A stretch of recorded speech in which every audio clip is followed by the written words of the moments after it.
Eaten on a hot summer's day, thrown into a healthy detox water, and placed onto your eyes at the spa, cucumbers already have a variety of uses, but recently a new use has been added to the list: to smuggle drugs into the country. Today, I will discuss some similarities and differences among news sources reporting on a record-breaking fentanyl bust.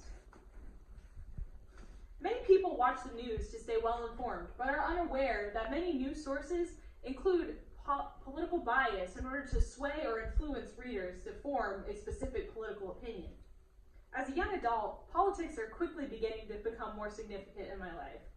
It is sometimes easy for me to skim over bias if it supports my political beliefs. That's why I have learned that evaluating multiple sources allows me to locate bias easier and find the best news source. This speech will address the fentanyl news story. We'll discuss the coverage, and we'll analyze some of the facts about the differences in the news stories. Now, let's summarize this record-breaking bust. On January 26, 2019, U.S. Border Protection Services discovered a record-breaking amount of fentanyl at the border. The drug was found smuggled under cucumbers at an Arizona checkpoint between U.S. and Mexico. 250 pounds of fentanyl was seized, which is worth about $3.5 million US. 395 pounds of methamphetamine was also seized, which is worth about $1.1 million US. The previous record of fentanyl seized in the U.S. is 118 pounds, which means that this recent seizure is about twice the amount of the previous record. This obviously raises worries in America because fentanyl is 100 times stronger than morphine and was responsible for more than 28,400 overdose deaths in 2017 alone. Fentanyl continues to be the center of the opioid crisis in America. As you can see here, this is a picture of fentanyl in its pill form, and this is a picture of methamphetamine crystals. Now that we understand the event, let's evaluate 4 different news sources. Although the facts remain the same throughout these news sources, the delivery of these facts is varied among the observed news stories. NBC's article, written by Pete Williams, states all of the facts that were mentioned in the summary, and it is very brief and to the point. The article states directly that 254 pounds of fentanyl was seized and that this is worth $3.5 million, and also makes very clear that this seizure of fentanyl was record-breaking.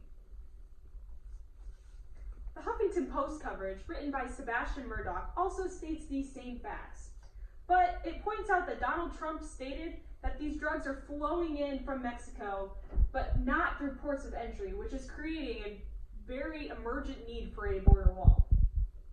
Murdoch sees this opportunity and decides to rebuke Donald Trump's statement, saying that the seizure occurred at a checkpoint and that most drugs are seized at checkpoints. The Washington Post article, written by Nick Muroff, is very similar to Murdoch's article in that Muroff also criticizes Donald Trump for his statement.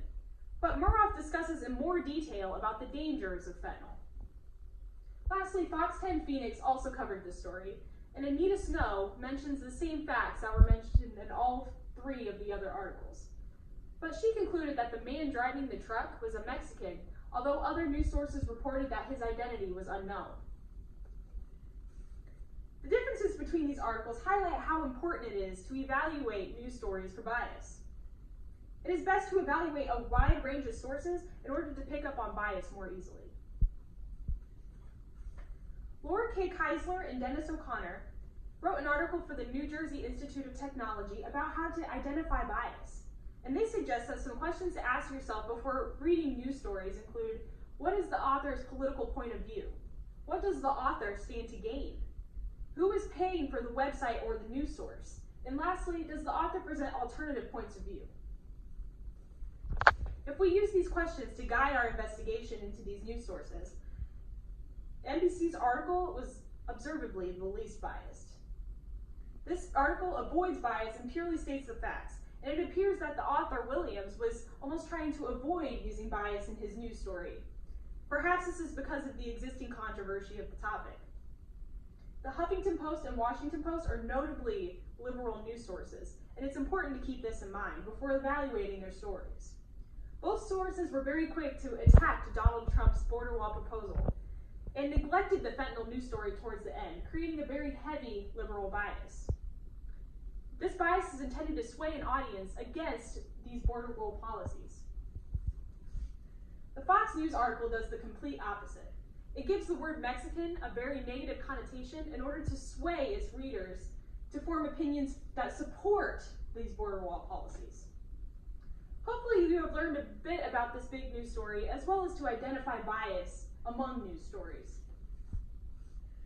By having an awareness of the story, comparing news sources, and evaluating the facts, you as a reader can make sure that you are receiving unbiased news.